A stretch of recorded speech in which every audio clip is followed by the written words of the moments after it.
ça se joue à des détails.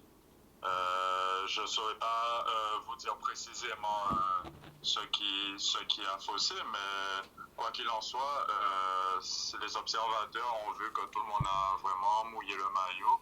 On est un groupe solidaire et concentré.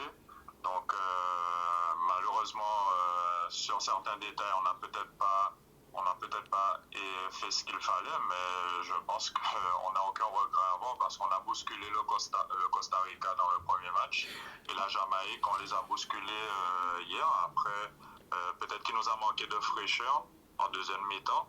Et c'est ce qui a fait que la Jamaïque a pris le dessus. Oui, d'ailleurs, je vais demander à la technique de nous passer un extrait d'ailleurs de cette rencontre, mais surtout le résumé en quelque sorte de cette rencontre contre la Jamaïque. C'est vrai ce que tu disais, vous avez été très bon, mais je crois que sur le plan physique, certes, l'équipe vous a bousculé un petit peu. On va voir un petit peu les images. La Jamaïque, c'est une équipe très athlétique. Donc, on avait en face de nous de vrais gaillards, encore des athlètes. Et c'est vrai que dans les duels physiques, ils ont été très présents, mais on les a quand même bousculés. Hein. Bon, après, en face, on avait des gars qui jouent en première ligue pour la majeure partie d'entre eux. Et il faut quand même rappeler que nous, ça ne fait que quelques semaines qu'on est ensemble. Et c'était notre 4e match ou 5e match ensemble. Donc, je pense qu'on n'a pas à se prendre la tête et on n'a pas à être déçu parce que c'est vraiment exceptionnel ce qu'on est en train de réaliser. Oui. Ben, juste à côté de toi, eh bien, il y a Saint-Maximin. Bonsoir Saint-Maximin, comment vas-tu? Ça va. Oui. Ça va. Ben, un peu de regret ou pas? Regret. Après, nous sommes des compétiteurs, donc oui. Mais comme Fred l'a bien résumé, on n'a pas de regret à avoir. Hein. On a joué pour la qualif. Après, on n'a pas gagné, mais c'est que du bonus, comme il a dit. Et après, il ne faut pas oublier que quand même la Jamaïque, c'est ce qui se fait de mieux hein, dans la Caraïbe. C'est ce qui se fait. Au niveau des impacts. Tu m'entends? Oui, je t'entends, vas-y, c'est bon. Non, il n'y a pas réellement de regret. Après, c'est sûr qu'on aurait aimé se qualifier, mais bon, c'est toujours du bonus pour nous. Ouais. Après, on représente Guadeloupe, on représente aussi le championnat R1. Faut pas l'oublier. Ah. Donc, ça va. D'accord. Le championnat R1, ça c'est sûr. Cela dit, en dehors de cela, est-ce que tu manifestes quelque part un petit peu de regret quand même? Oui, c'est sûr. Ça nous permettrait aussi de franchir un cap. Oui. Mais bon, c'est pas réalisé, mais c'est pas pour autant qu'on va baisser les bras, justement. Oui. On est un groupe, ça fait peut-être 1 mois et demi, plutôt, maxi, qu'on se connaît tous. Et je trouve quand même que la mayonnaise a bien pris. Et je pense que à l'avenir, on pourra faire quelque chose de bien. Oui, ben, il reste tout de même le 3e match pour ne pas sortir, disons, quasiment bredouille de ce tournoi. C'est ça. Donc le 3e match, on n'a pas le choix. Hein. D'accord. Il faut la gagner. Alors juste à côté de toi, oui, vas-y, je t'écoute. Non, on fera tout pour quoi. On va essayer d'imposer notre style de jeu et prendre du plaisir. Il faut surtout prendre du plaisir sur le terrain et après ramener les résultats. D'accord. Alors juste à côté de toi, je vois il y a quelqu'un d'autre, c'est qui? C'est Pino Thomas, c'est le qui met. Ouais, salut Pino, comment vas-tu Thomas, ça va? Ça va. Hein. Bon, Pino, toi aussi, forcément, tu n'as pas très bien compris ce qui s'est passé. Très bien compris, oui, on a compris ce qui s'est passé, puisque le résultat est là. Le match. Ouais. Après, il faut vraiment prendre conscience que dans notre équipe, il y a la major évolue en R1 et qu'on joue contre des professionnels, donc des gars qui ont l'habitude de des gars qui ont de l'expérience. Et nous, on découvre pour la plupart le haut niveau, même si on a eu des renforts qui nous ont bien aidés, les pros. Nous, c'est tout nouveau pour nous. Donc, c'est une belle expérience qu'on doit bonifier par la suite, puisqu'il y a d'autres échéances qui vont à venir. Et voilà, donc je pense que c'est du positif. C'est du positif, et puis il faut dire aussi, est-ce que tu as le sentiment que nos locaux, en quelque sorte, eh bien, ont énormément progressé? Franchement, j'ai été agréablement surpris du niveau proposé par nos locaux. Par rapport au niveau de la R1, il y a un cran dessus. Franchement, les Malpons, les Saint-Maximin, les Mirval, ils ont répondu présent. Et moi, je suis fier de mes coéquipiers. En tout cas, nous, sur le plateau, puisque c'est vrai, il y a plein de gens que tu connais, il y a de tes camarades qui sont là, Mathias Babel, il y a encore Jérémy Valmy, entre autres. Il y a le président de la Juvenis qui vient de nous rejoindre, il y a Derrick, bref, il y a du beau monde sur le plateau que tu connais, ainsi que Christélie Talvin. Sans oublier d'ailleurs quelqu'un qui a marqué de son empreinte le football guadeloupéen. Je veux parler de Georges Capresse. Donc, il y a du beau monde sous le plateau et qui vous félicite tous les gars pour ce que vous avez fait. En tout cas, merci infiniment pour votre prestation. Et puis, tu l'as très bien résumé en disant que ce n'est pas fini. Ce n'est que la progression, ce n'est qu'une étape, j'ai envie de dire, qui a trait un petit peu à votre évolution. On se retrouvera très prochainement pour parler encore des Guadabos, surtout après le dernier match que vous aurez à jouer. Merci encore Thomas, merci Saint-Maximin, merci aussi Fredo Tejou. On se retrouve très prochainement, messieurs. À bientôt. On remercie aussi les téléspectateurs qui nous ont donné beaucoup de force. Voilà. Merci. Merci, à bientôt. On revient Merci, parfait. On revient sur le plateau avec les invités. Eh bien, c'est vrai, messieurs, vous les avez entendus, hein, c'est vrai. Ils manifestent un petit peu de regret, ça on peut le comprendre, ça c'est tout à fait normal quand on perd comme ça, disons, un match qui était, je dirais, pas facile, mais enfin, il y avait de la place quand même, hein, Mathias, pour cette sélection de la Guadeloupe. Oui, ça, ils ont bien résumé la situation.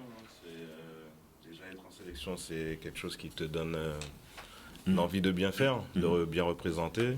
Je pense qu'ils ont fait, comme ils l'ont dit, le maximum pour le faire. Après, il ne faut pas oublier qu'il y a une différence de niveau. Hein. Quand tu as un bon nombre de joueurs qui sortent de R1 et même les pros, quand tu as des pros de la Jamaïque qui sortent de Ligue 1, de Première Ligue, alors que nous, tu as des pros qui viennent parfois de National ou autre. Il y a quand même entre les pros et leurs pros des équipes adverses, il y a déjà une différence. Donc, sur l'ensemble, ils ont fait une grande chose, ils ont bien représenté. L'occasion qui m'est offerte justement pour présenter les invités que nous avons en plateau, c'est vrai que j'aurais dû commencer par ça, mais vous savez, nous étions tellement pris par l'exclusivité, je veux dire, surtout avec les joueurs que nous avions en direct depuis les États-Unis. Mathias Babel, qui est donc notre premier invité. Deuxième invité, c'est Jérémy Valmy. Je demanderai justement au réalisateur de mettre la caméra sur lui, Jérémy Valmy, qui est du reste notre deuxième invité. Le troisième invité, c'est Nicolas Derrick. Nicolas Derrick, bonsoir. Bonsoir. Je suis ravi aussi que toi tu sois là.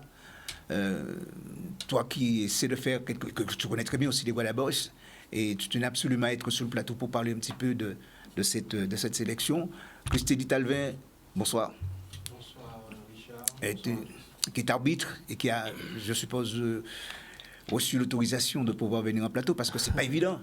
Oui, tout à fait. Du fait que moi, je sois responsable communication de l'Union nationale des arbitres en Guadeloupe, il faut l'autorisation de la commission régionale de l'arbitrage et de la Corsair Academy, section arbitrage. Ah oui, ça fait beaucoup quand même. Hein. Ah ouais. Alors Guy, qui n'est pas loin, qui représente la Ligue, hein, Guy. Hein. Oui, je représente la Ligue, c'est vrai. La Ligue et puis également le président de la jeunesse. Et puis le président d'un club en R2. R2, et qui se bat depuis des lustres aussi pour que son club accède, pourquoi pas. Oui, mais c'est vrai, on se bat depuis des années pour que le club puisse accéder à un, parce que un président qui a de l'ambition, c'est vrai, peut penser ça, mais en fait, il y a quand même le socle qui est hyper important. Le socle, c'est la politique des jeunes qu'on doit faire absolument, si on veut que son club passe à un autre niveau. Parce que c'est vrai que c'est bien on va chercher des joueurs ailleurs et tout ça, mais à un moment, il faut qu'on se dise, bon, écoutez, il faut qu'on regarde dans le ce que nous avons chez nous, quoi. Et qu'on se dit, est-ce qu'on n'a pas des jeunes chez nous capables de relever le défi, quoi. Voilà. Donc, voilà. Bon, je pense qu'il faut trouver le juste milieu. Le juste milieu, avec peut-être des gens qui viennent dans ton club, mais aussi en pensant aux jeunes pour les faire monter, pour représenter ton club dignement. Belle initiative. Alors comment faire un plateau justement sans appeler quelqu'un qui a marqué de son empreinte et qui continue de le faire? Je veux parler de Georges Capresse. Bonsoir aux téléspectateurs de Canal 10. Ouais.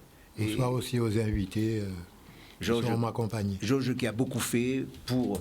J'ai essayé. Oui, et qui a évolué aussi au niveau de la sélection, Georges. Hein? Oui, de la sélection. De la sélection, gardien de la sélection. Et du CSM aussi. Je vois que j'ai été gardien du CSM pendant 4 ans et on a fait aussi de belles choses, notamment CONCACAF en Haïti. Et ça a été mon meilleur club d'ailleurs. Voilà. Alors, Georges, sois le bienvenu. Et le CSM aussi m'a permis de retrouver la sélection de la Guadeloupe. Voilà. Merci Georges d'être présent justement dans cette émission. Une émission que j'ai commencée avec toi, hein, Mathias, où tu disais que tu as vu de très belles choses concernant cette sélection de la Guadeloupe. Oui, déjà un groupe, hein, c'est déjà la base. Je pense que le sélectionneur et son staff, ils ont réussi à rassembler, à faire un groupe qui a déjà une cohésion. Et puis dans le jeu, ils ont prouvé que déjà... C'est pas facile quand tu es sélectionné de voir que tu joues avec des joueurs que tu connais quasiment pas. Et en si peu de temps, on te demande de participer à une compétition contre des équipes qui ont déjà le niveau, qui ont déjà l'habitude de jouer ensemble, qui ont des habitudes. Et voilà, en peu de temps, tu dois essayer de faire au mieux pour que tout ça cohabite ensemble, quoi, et faire le mieux sur le terrain. Donc voilà, bravo à eux déjà. C'est vrai, et puis je tiens à rappeler aussi à nos amis téléspectateurs que d'ici quelques minutes, ils pourront intervenir en direct dans cette émission.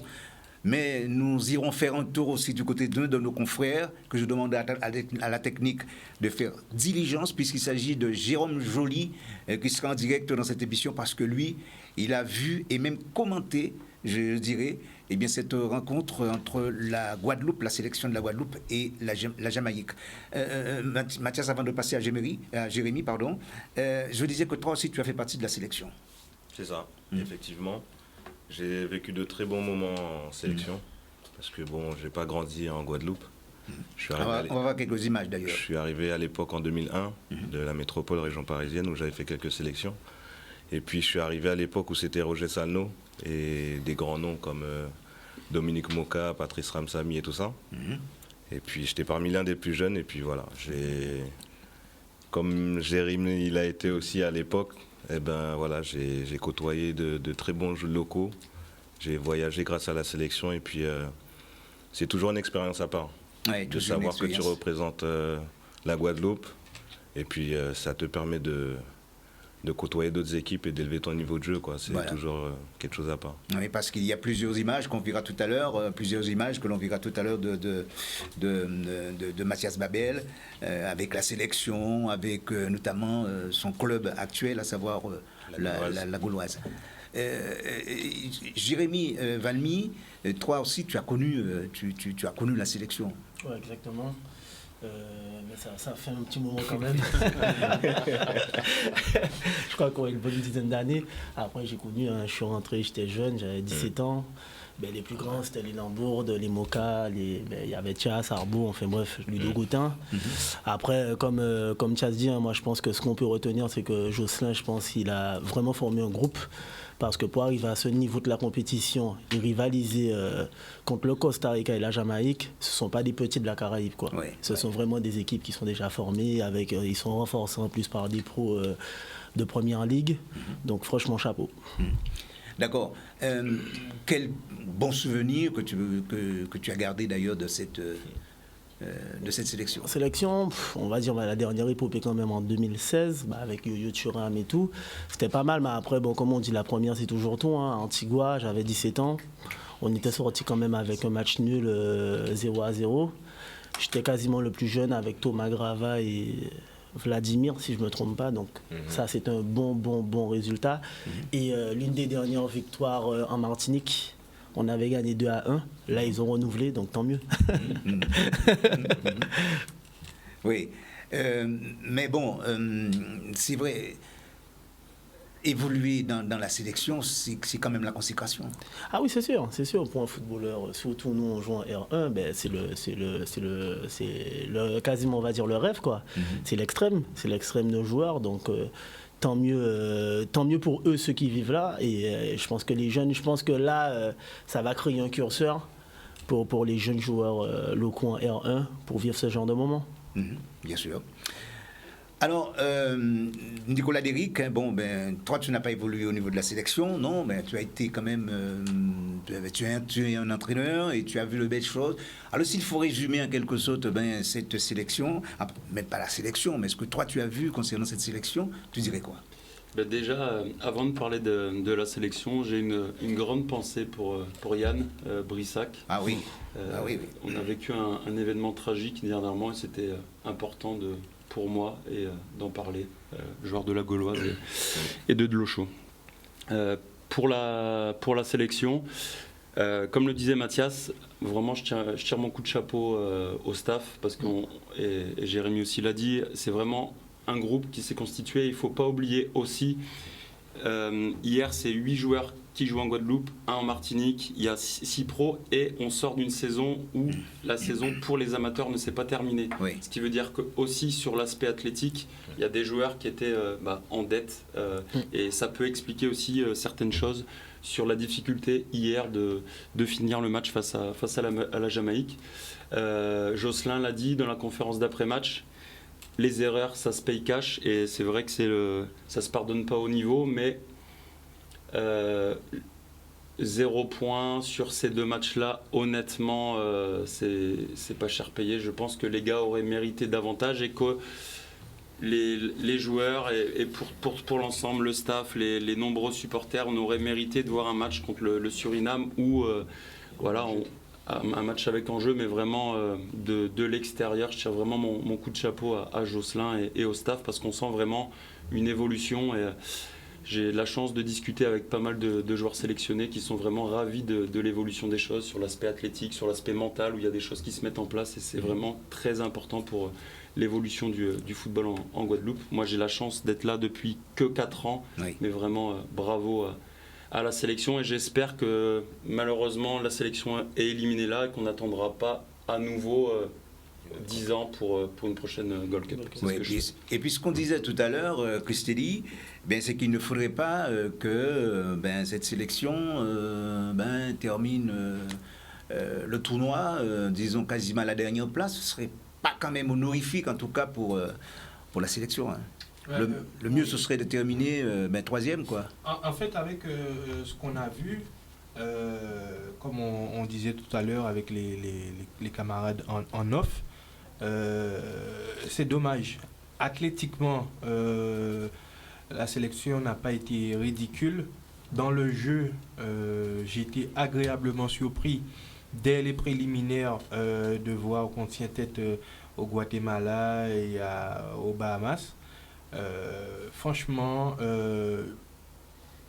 l'équipe de France, en fait, la qualification de la Guadeloupe est arrivée au bon moment pour nous. En fait, on n'a pas eu le temps d'être déçus de l'élimination de l'équipe de France à l'Euro, qu'on a été pris par l'euphorie des Guada Boys tout de suite dans la foulée. Et franchement, je les remercie pour ce qu'ils ont accompli. Je remercie le staff pour le travail qui est mis en place. J'ai eu l'opportunité d'arbitrer un match de préparation à la Gold Cup contre la S Gosier au Creps, entre la S Gosier et la sélection de la Guadeloupe. Le staff nous a très très bien accueillis. Les joueurs en eux-mêmes, ils sont sympathiques. Même Mathias, Jérém, quand on les arbitre, déjà la première poignée de main qu'on arrive au stade avec eux, elle en dit long, puisque maintenant les joueurs ils vont vers les arbitres dès l'arrivée au stade et dans le match ils essayent de comprendre les décisions. C'est-à-dire que de plus en plus on voit que ça devient décroissant. les énervements qu'il y avait il y a 2 ans de ça. En fait, je pense que c'est grâce à la VAR pour les professionnels et nos joueurs viennent nous demander des explications. Oui, mais pourquoi? Et c'est de là qu'on leur explique, voilà, le nouveau règlement, c'est ça. On a mis en application ça, voilà ce que j'ai sifflé. Et après, ils nous disent, bon, ben d'accord, ok, on a compris. Mais c'est un travail. C'est un travail avec les techniciens, c'est un travail avec les présidents de club, c'est un travail avec les capitaines, les joueurs. En fait, le football, c'est une grande famille avec plusieurs structures et nous devons former un bloc et que nous nous sentons tous, soit Guada Boys joueurs, Guada Boys techniciens, Guada Boys referee pour les arbitres et créer vraiment une osmose pour que notre football soit magnifique. Avant de donner la parole à Guy Manette, qui est qui représente sur le plateau et son club, et je dirais aussi la Ligue guadeloupéenne de football, nous approchons de Jérôme Joly. Jérôme, bonsoir. Bonsoir Richard, bonsoir aux téléspectateurs, bonsoir aux invités, bonsoir à tous. Oui, alors tu as assisté à cette rencontre également. En tout cas, tu l'as commenté, cette rencontre décisive, je dirais, pour les Guadabos. Quelle est ta lecture de cette rencontre? C'est dommage d'entrée de jeu, c'est dommage parce que cette sélection, à mon avis, méritait mieux, mais quand on joue contre des sélections comme la Jamaïque, des sélections qui ont des joueurs avec des grosses capacités, des professionnels, des joueurs qui jouent en Bundesliga, qui marquent des dizaines de buts, donc c'est un peu compliqué. Donc sur la fin, ils ont payé. Parce que physiquement, je trouve que cette sélection était un peu baissée dans son volume de jeu. Et ils ont subi. Et le deuxième but a fait quand même très mal à notre sélection. Après, je trouve que ça, en fait, c'est mon analyse. Donc, la sortie de Canté-Annette a fait quand même un peu mal. C'est vrai qu'on n'en a pas parlé. Il fallait ajuster pour faire passer le latéral droit dans l'axe et pour faire entrer Moïson sur le côté droit. Et à ce moment-là, Jamaïque était en train de pousser. Donc, pour moi, c'était pas le bon coaching en faisant sortir Annette. Mais après, ce que cette sélection est en train de réaliser avec le staff technique, c'est tout simplement exceptionnel. Je pense qu'il faut vraiment continuer sur cette lancée, comme ils ont dit sur le plateau. Il ne faut pas attendre 10 ans pour voir une sélection avec tel niveau de jeu, avec une telle solidarité sur le terrain. Donc il va falloir continuer. Et pour moi, ça doit passer dans notre championnat. Donc effectivement, ça prouve que cette saison, on a eu quand même un championnat avec un très bon niveau parce que nos joueurs locaux, ils étaient vraiment présents, que ce soit Casemiro, qui était vraiment tout simplement extraordinaire, que ce soit Lival qui marque des buts avec cette sélection pendant la phase préliminaire et la Gold Cup.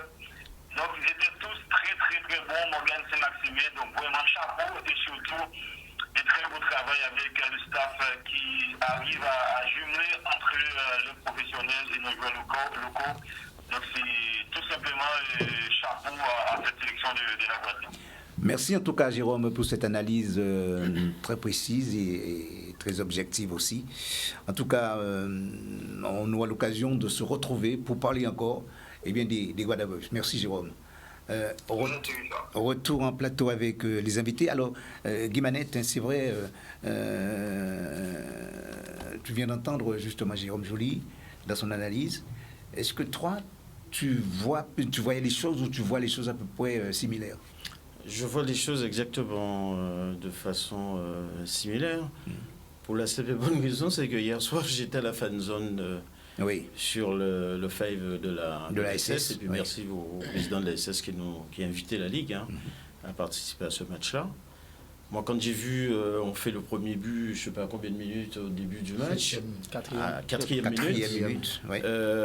donc on est à 1-1 à la 85e minute. Donc je me suis dit, on est dans le coup, même on finit à 1-1.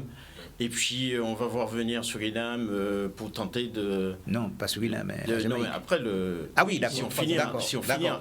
D'accord. Et puis à la 87e minute, on prend le deuxième but. Là, franchement, j'étais un petit peu sous l'eau. Mais après, j'ai vu quand même que les gars, ils ont tenu. Physiquement, ils ont tenu. Moralement, ils étaient bien. Et puis, il y a quelque chose qui m'a marqué aussi. On a vu un peu l'apport du professionnalisme d'Angloma, qui ne s'est jamais énervé. Et ça nous fait que du bien d'avoir un gars comme ça à la tête de la section. Et puis, encore une fois, chapeau à Joshua Angloma avec tout son staff. Mais au-delà de ça, c'est que souvent, le peuple guadeloupéen, la population guadeloupéenne, oublie où on est sorti. En 2018, on se fait battre par Curaçao 6-0. On descend en Ligue C de la CONCACAF. Et puis après, on remonte petit à petit. On gagne au tir au but Guatemala 10-9. Et puis on se retrouve dans le groupe C de la Gold Cup. Donc c'est extraordinaire. Et puis, ce qui m'a beaucoup plu, c'est qu'il ne faut pas oublier quand même que sur les 23 sélectionnés, il y en a quand même pratiquement 13 jeunes qui jouent dans notre championnat régional. Et ça, c'est hyper important. On n'a que l'apport de 8 ou 9 professionnels. Et puis, je ne suis pas sûr, sincèrement, que si Cavaré était là, peut-être que... On ne sait jamais dans le foot. Mais peut-être qu'avec l'apport de Cavaré, qui est parti au FC Sion, malheureusement, on devrait peut-être avoir un apport supplémentaire. Mais en tout cas, je pense qu'au même titre que quand les Guadaboys sont nés en 2007, quart de finaliste de la Gold Cup, donc là, ils sont en train d'être... ils sont nés également. Et je pense qu'à partir de là, on va pouvoir faire quelque chose de bien. Alors, Cavaré, peut-être, il y a de fortes chances que nous l'ayons en direct dans cette émission, avant le terme d'ailleurs de cette émission. Mais n'empêche que son père sera d'ici quelques instants en direct avec nous, le père, c'est Raymond Cavaré. Georges Caprès, c'est vrai que je le disais, toi tu as vu évoluer notamment Thuram, puisque tu me disais... oui, je l'ai entraîné pendant 4 ans, il était au Phare du Canal. Et on avait une compétition organisée par le Football Artistic Club où on réunissait beaucoup de jeunes. Avant d'aller plus loin, tu gardes un peu ce que tu dois dire. Je voudrais rassurer nos amis téléspectateurs qu'ils peuvent désormais nous appeler. L'antenne est libre au 05 90 96 10 10 pour donner leur appréciation par rapport à cette rencontre contre la Jamaïque. Vas-y, Georges. Oui, alors je te disais qu'il faisait partie du Phare du Canal et on avait une compétition organisée par le Football Artistic Club. C'est un club d'anciens sélectionnés de la Guadeloupe dont le président est Jacques Bad. Et on organisait des tournois pour les jeunes, des compétitions. Et on a remarqué Thuram. Donc il est sorti meilleur gardien. Et de là, il est parti faire un stage à Bordeaux et à Monaco. Et avant de partir, j'ai travaillé avec lui pendant 4 ans parce que ses parents m'ont demandé à le prendre en main. Donc c'est un gars que j'ai entraîné. Par contre, j'ai trouvé qu'il a un grossi. Il a un petit peu grossi, il a un petit embonpoint. Et c'est un handicap, ça? Oui, quand tu es trop lourd, tu ne peux pas être trop agile dans les buts. Parce qu'il a un petit peu grossi, il a pris du poids. Mais j'ai trouvé qu'il a fait quand même, pas pour le critiquer, mais un tournoi moyen, parce que avec son statut de professionnel, je l'ai trouvé, surtout sur le deuxième but, parce que c'est ce but-là qui nous a tués. C'est pas une critique, comme je dirais, pour le descendre, mais j'ai trouvé qu'à ce niveau-là, peut-être que, non mais, Georges, tu n'as pas l'impression peut-être qu'il voulait trop bien faire, en tant que professionnel, peut-être? Non, c'est pas ça dire qu'il a fait un mauvais tournoi. Mais surtout le premier match, c'est une erreur de main. C'est le premier but qu'il a pris. Donc, je ne l'accorde pas parce que le poste de gardien, c'est un poste qui est très difficile. Et je te dis que, sincèrement, peut-être que notre Thuram n'aurait pas peut-être fait aussi bien. Il a quand même fait des arrêts déterminants, surtout pour le premier match où dès la première minute, il a pratiquement sauvé 2 buts. Mais moi, je m'attendais à plus. Spécial Guadaboy, c'est bien c'est sur votre antenne, votre télé, Canal 10. On se retrouve d'ici quelques instants pour continuer à parler encore de ces Guadaboy. Ça tout de suite, nous marquons une pause couleur dans cette édition. Retour en plateau avec les invités, nous parlons des Guadaboys, spécial Guadaboys. Et Georges, puisque nous étions avec toi, tu disais que tu as constaté quelques erreurs. Oui, il y a eu notamment le deuxième but. Normalement, les Ariens ne doivent pas se faire éliminer comme ça. Ouais. Le deuxième match. Oui. Ne doivent pas se faire éliminer. Même si le gars joue en Angleterre, mais à 3 minutes de la fin du match comme ça, Oui. moi j'ai trouvé qu'ils ont été dribblés trop facilement. Oui. Donc c'est la conséquence, on prend le deuxième but, on est éliminé du Alors est-ce que tu penses, bon ça c'est le choix du coach, le choix de l'entraîneur, est-ce que tu penses, malgré ces erreurs, bien il fallait peut-être revoir un petit peu les copies, revoir un petit peu le schéma, peut-être revoir même changer de gardien? Non, pas du tout. Non, le gardien c'est essentiel dans une équipe, on ne change pas de gardien comme ça, on peut changer un joueur de champ, mais le gardien c'est plus difficile. Hein. Oui. Plus difficile. D'accord. On ne change pas un gardien comme ça. Hein. Alors nous avons, merci Georges, mais nous avons quand même un téléspectateur, ou une téléspectatrice en direct dans cette émission. Bonsoir. Bonsoir. Bonsoir, nous avons quel...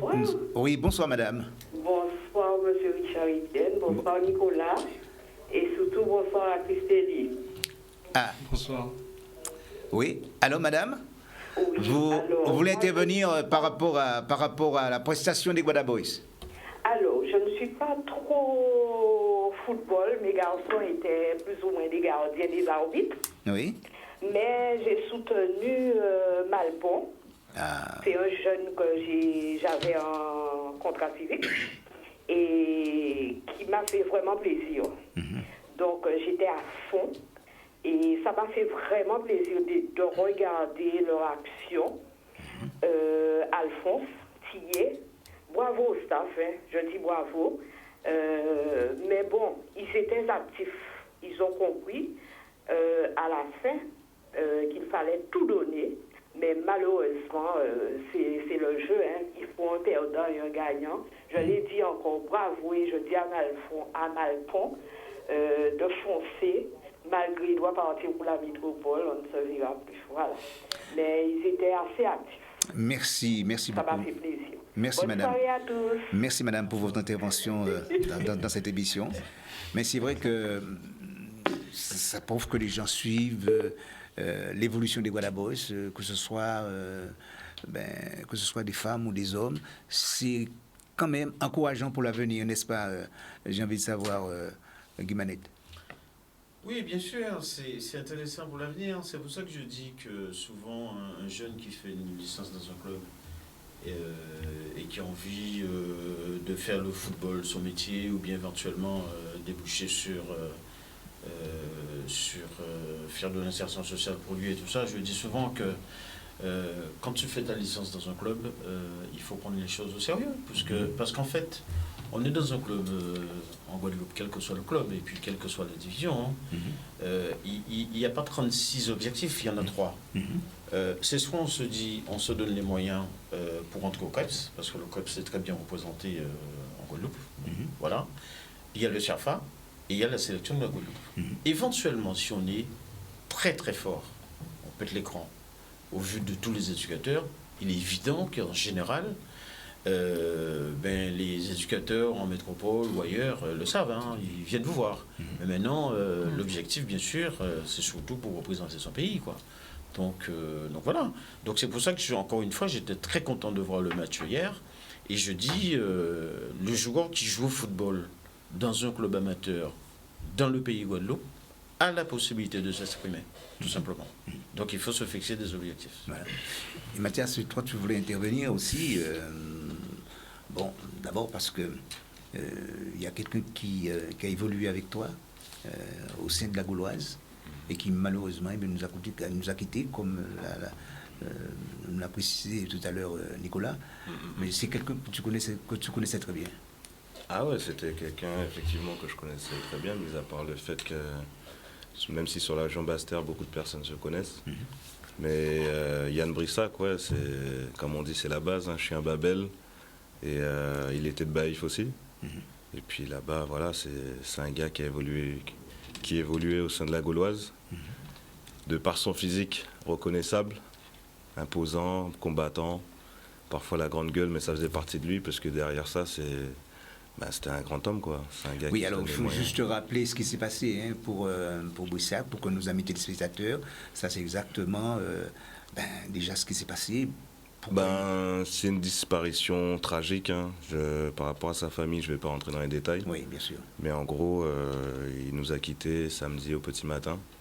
Il avait un bar et puis voilà, il y a eu des choses qui se sont passées devant et puis malheureusement, il ne fait plus partie de nous, quoi. Même si par la pensée, il sera toujours là. Mais ouais, je tenais à parler de lui, ne serait-ce que par rapport à sa famille, la famille gauloise. Tous les footballeurs, et puis voilà, hein, c'est quelqu'un qui était beaucoup apprécié, qui se donnait les moyens pour arriver dans la vie, et puis voilà. On va voir quelques images de toi, justement, avec la sélection, que je demanderai au réalisateur de faire diligence, de toi avec la sélection de la Guadeloupe, puisque tout au début, tu nous disais que tu as pris énormément plaisir à évoluer dans cette sélection de la Guadeloupe. On va voir quelques images très rapidement. Mais alors, donc, une sélection, quand on fait partie de la sélection, disons, je parlais de consécration, mais c'est très important en tout cas pour celui qui évolue dans notre championnat. Je pense que quand tu fais du football, tu n'as pas envie de rester au même niveau. Moi, personnellement, je suis quelqu'un qui a toujours eu des ambitions. Et puis, j'ai grandi en métropole où j'ai eu l'occasion de faire certaines sélections aussi. C'est la sélection de Saint-Néman et autant en moins de 13 et moins de 15. Et puis quand je suis arrivé en Guadeloupe, je sais que maintenant, dès que tu arrives de la métropole, tu es un petit peu surveillé. Surtout, voilà, on dit tout le temps que les joueurs de la métropole apportent un plus. Et puis à l'époque, effectivement, Roger Sano m'a appelé très tôt. Et puis, ouais, c'est une ambiance à part. C'est représenter la Guadeloupe, c'est représenter, comme on dit, ton pays. Et puis voilà, moi j'ai eu cette formation footballistique où c'était toujours aller chercher plus loin et autres. Et puis à l'époque, j'avais cette réputation de latéral qui montait, qui descendait, qui avait un bagage. Donc, ouais, non, c'est... Toujours avec le pied gauche. Hein. La patte gauche, ouais, c'était... voilà. Oui. Bon, déjà, c'est un poste où il n'y a pas énormément de 100% gaucher, il n'y en a pas énormément déjà. Donc ça a certains avantages qu'on ne veuille ou pas dans le football, mais ouais, latéral, c'est un poste assez ingrat aussi, où tu dois défendre et apporter offensivement. Donc j'avais la possibilité de le faire et de représenter. Et puis à chaque fois qu'on m'appelait, j'essayais toujours de donner le plus. Hein. Et c'est beaucoup de sacrifices, parce que quand on voit par exemple là, sur cette image, on te voit justement dans une préparation physique. Ben oui. Ouais. Voilà. En fait, c'est la récompense de tous les efforts que tu as accomplis quand tu es dans la sélection d'arrivée. Tu as transpiré, tu avais des objectifs et tes objectifs sont atteints. C'est ça. Voilà. Alors, nous avons un téléspectateur. Bonsoir. Bonsoir. Allô? Oui, bonsoir. Oui, bonsoir, Jean. Ah, allez-y. Alors, je veux dire un médecin très précis. Oui. Dans le là, tu vas nous arrêter, passer toujours dans le sens de la poêle. L'envie n'est pas bon pour nous faire qu'en Europe, en France, en Angleterre, là, il n'est pas bon. Donc, tu as fait des fautes monumentales. Oui. Cette première faute, la faute de main là, ça c'est monumental. Deuxième faute là, deuxième match là, contre la Jamaïque là, puis entre les Jamaïques là, il va être bon. Ça, c'est ça, il ne faut pas nous dire comme ça que oui, non, il va être bon, il faut dire qu'il va être bon. Parce que nous avons passé trop dans le sens de la poêle. Et puis, deuxième chose, là où nous avons envie de faire, qu'est-ce que nous avons marqué? Qu'est-ce que nous des professionnels? Il y a le philosophie du résultat. Pas du résultat, on va arrêter et passer toujours dire oui, on a l'opération. Non, c'est pas bon.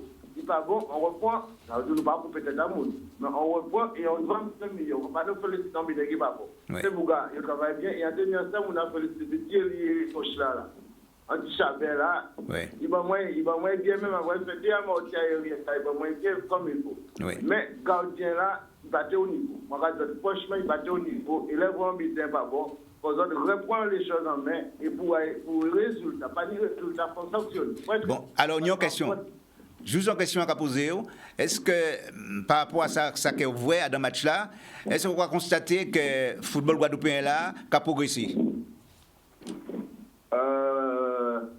Oui, non. C'est-à-dire qu'il ne faut pas prendre propos au premier degré, attention. Par contre, si nous pète, ça va dire que moins degré. Si nous pète par rapport au football, il n'y a pas de problème. Mais nous avons trouvé que nous prenons des billes là, que c'était des billes vraiment. Après, le gardien a vu une faute, il a dit une faute de main, il a dit pour le billet. On a le billet déjà, mais bon, trouver ça sans manque de concentration. Et c'est Bouga casquette là, la Chabéa casquette là, qui marquait, voilà. Il a dit comme ça, oui, il a félicité vidéo. Non, frère, il faut faire quoi en Angleterre, il faut faire match là. Pourquoi tout le monde a dit comme ça, il pas bon.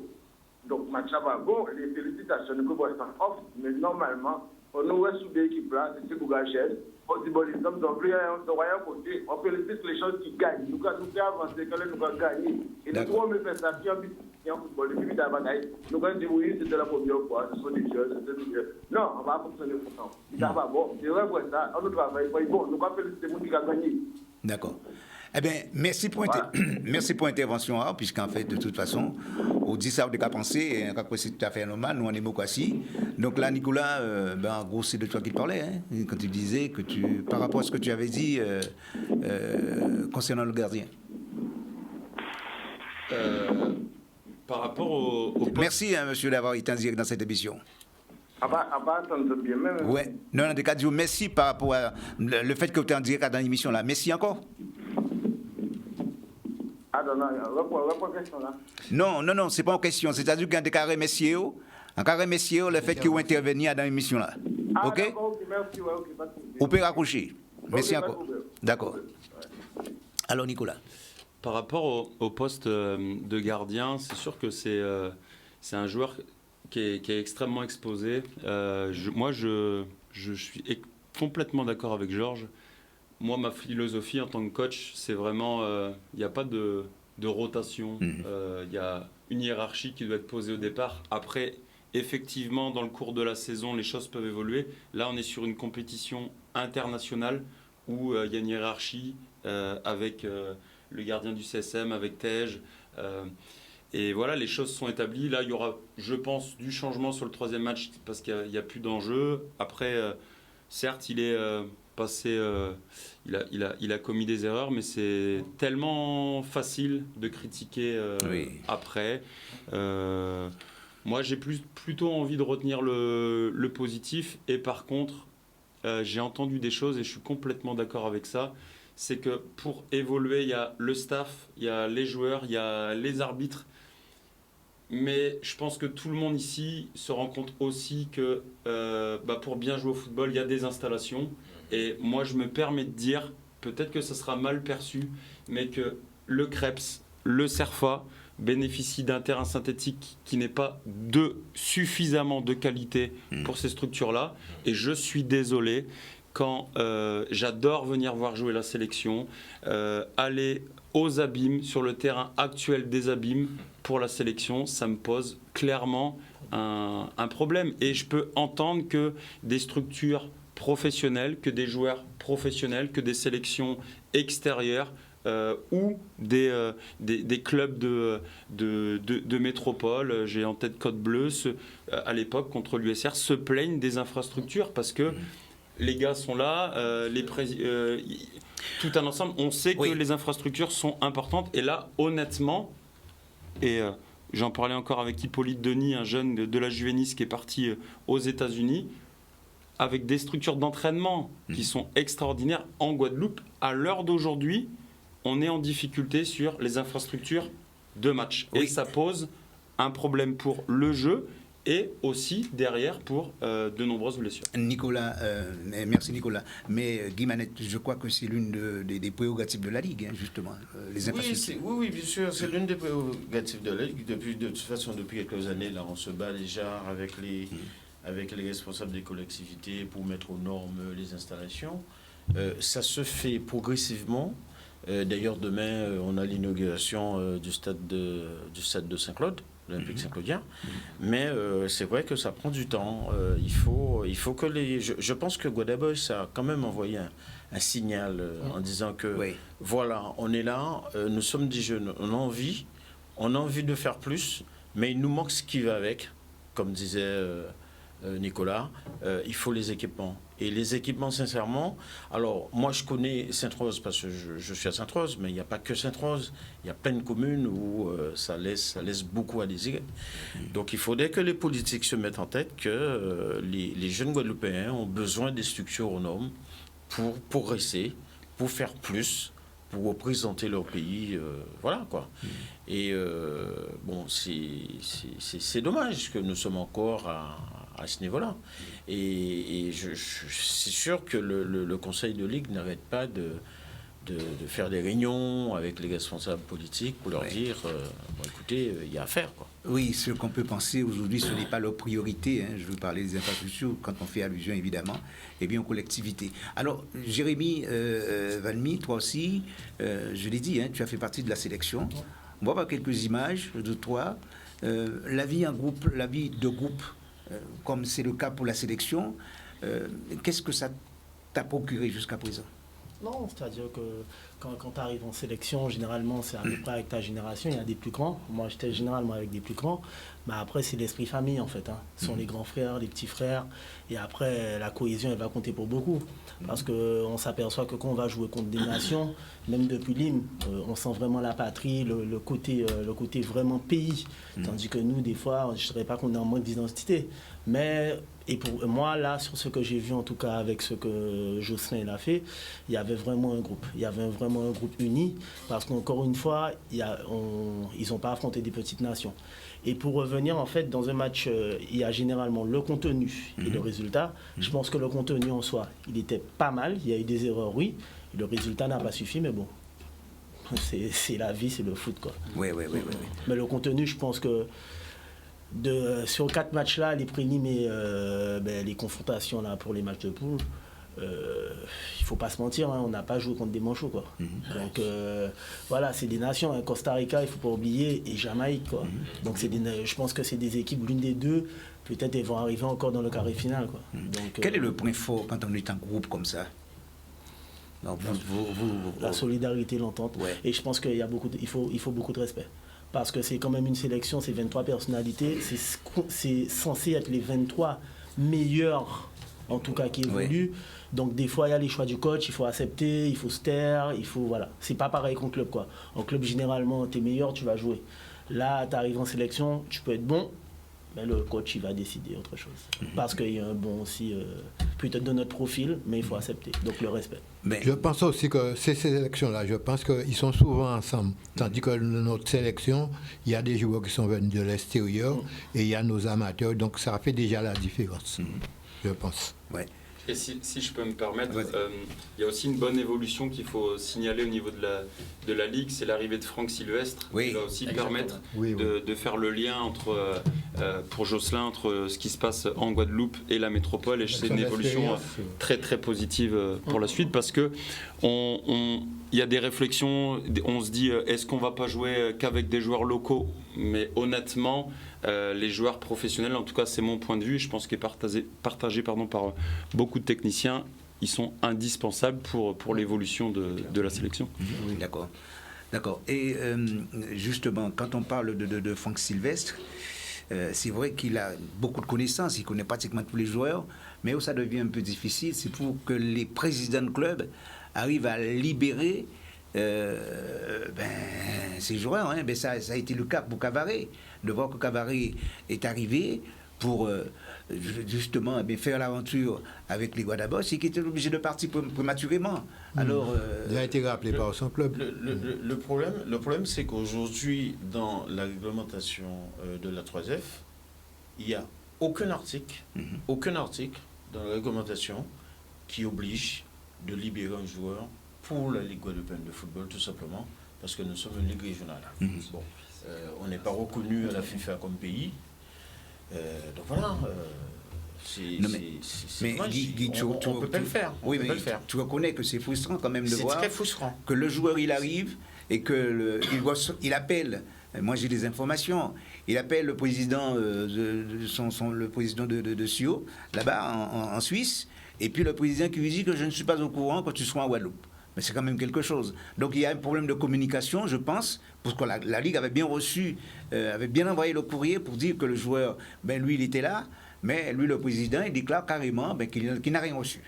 Et qu'il demande aux joueurs de retourner le plus rapidement possible pour jouer avec son équipe. Encore une fois, on n'a aucune règle, il n'y a aucune règle qui oblige à ce que le joueur reste à la Ligue. Alors, le jour où on sera éventuellement comme Tahiti ou Nouvelle-Calédonie, où ils sont affiliés directement à la FIFA, peut-être que là, on pourra faire quelque chose. Mais au jour d'aujourd'hui, c'est impossible. C'est-à-dire qu'on peut très bien avoir un joueur qui vient à la sélection de Guada Boys, et puis une semaine après, on vous dit, bon, écoutez, moi j'ai besoin de joueurs pour tel ou tel... Donc, c'est dommage, c'est dommage. Pas structuré. Oui, Nicolas, tu voulais juste ajouter quelque chose? Moi, je suis complètement d'accord avec Guy là-dessus. C'est une histoire de règlement. Si Jocelyn, il a la possibilité de sélectionner les joueurs de son choix sans tenir compte de quoi que ce soit, c'est vrai qu'il y aurait eu peut-être d'autres possibilités. Et ça serait bien, clairement, que la Fédération française de football mette, comme pour les infrastructures au CREPS, une évolution au niveau des règlements, parce que c'est important pour la Guadeloupe et pour l'avenir de la sélection. Voilà. En tout cas, il y a une chose, c'est que à travers le résultat de notre football, ça prouve quand même la qualité et la richesse de notre football. Et il y a encore beaucoup à faire. Mais là où je tire vraiment un grand coup de chapeau, c'est pour nos éducateurs. Parce que nos éducateurs, ils font ce qu'ils peuvent avec les moyens du bord. N'empêche qu'on a quand même 13 sélectionnés Guada Boys qui jouent contre des grands pays de football comme le Costa Rica et la Jamaïque. Nous sommes arrivés quasiment au terme de cette émission, malheureusement, parce que c'est vrai, il faut une fin à tout. Eh bien, nous allons faire un tour de table très rapidement. Juste la conclusion, Mathias. Je tenais déjà à te remercier de m'avoir invité. C'est vrai que ça faisait longtemps que je n'avais pas participé à ton émission qui apporte beaucoup. Parce qu'entendre parler, valoriser le football, je pense que c'est important. On a, comme disait monsieur le président, il y a beaucoup de potentiel en Guadeloupe. Il y a un bon vivier de footballeurs. Après, le tout, c'est de mettre tous les ingrédients pour que le football évolue, puisque voilà quoi. Parfait. Jérémy. Je vais rester sur... l'éternel défenseur du CS. Et capitaine. Je vais rester sur la continuité de Mathias. Merci pour l'invitation. Et en résumé, je pense que la Guadeloupe, ils ont fait une bonne campagne en tout cas, de Gold Cup. Nicolas. Moi, j'espère qu'on va finir la Gold Cup avec 3 points et qu'on battra le Suriname. Et puis j'en profite pour que ce soit les coachs, les joueurs, les nombreux staffs à souhaiter une bonne préparation pour la nouvelle saison ici en R1, R2 ou R3 Guadeloupe, et en espérant qu'on puisse aller cette saison, au terme de la saison, qu'on puisse enfin revivre des saisons pleines avec vous, les médias, les supporters, tout le monde, et que le foot reste un plaisir et un partage. Et merci à vous, à toi Richard, pour l'émission, et très content d'être parmi vous. C'est parfait. Et puis aussi, tu déposes où ta valise cette saison? Chez moi, Richard. Chez toi. En attendant l'appel d'un club. J'ai été appelé par des clubs, mais on n'est pas là pour parler de ça. Mais merci pour l'invitation. Je sais que tu seras très prochainement sur Top 7. Voilà. Christélie. Alors, tout d'abord, je tiens à remercier le feu docteur Jacques Regard. Oui. Sans lui, nous ne serons pas là aujourd'hui, parce qu'il a beaucoup milité pour que la Guadeloupe soit en Gold Cup. Le comité directeur de la Ligue guadeloupéenne de football, en tant qu'arbitre en activité, je leur tire mon chapeau, parce que je sais ce qui se passe. Mon téléphone sonne, je reçois des appels de personnes de la Ligue sur certaines organisations et pour pouvoir améliorer les choses dans notre football guadeloupéen entre l'arbitrage et les dirigeants et les joueurs. Et voilà, je tiens aussi à remercier les médias, d'accord, tous les médias et Total Sport, Caraïbes Sport et tous ceux qui s'investissent pour nos championnats. Et mon attente, c'est de retrouver très rapidement le sifflet ou le drapeau et être sur le rectangle vert et pouvoir accueillir nos Guada Boys quand ils vont revenir des États-Unis. Oh, ça c'est l'esprit patriotiste, très bien. Ouais. Alors, Guy. Oui, en tout cas, je dis merci à l'équipe de Jocelyn Goma pour tout ce qu'il fait. Merci aux éducateurs de Guadeloupéens. Le travail se fait. Il faut qu'on continue sur cette lancée. Et je pense que l'équipe de Guada Boys, c'est un bon exemple pour nos sélections de jeunes qui arrivent. Georges. Alors, je te remercie de ton invitation pour parler football, ce qui est ma passion depuis mon plus jeune âge. Et je félicite aussi beaucoup Jocelyn Goma et son groupe, les Guada Boys. Merci à vous, messieurs. Merci, ses amis téléspectateurs. Eh bien, nous allons nous retrouver très prochainement pour encore parler des Guada Boys, pour parler de football plus précisément. Bonne soirée, en tout cas bon après-midi déjà, et bonne soirée à tous. À très bientôt sur votre télévision Canal 10. Au revoir. Bonsoir.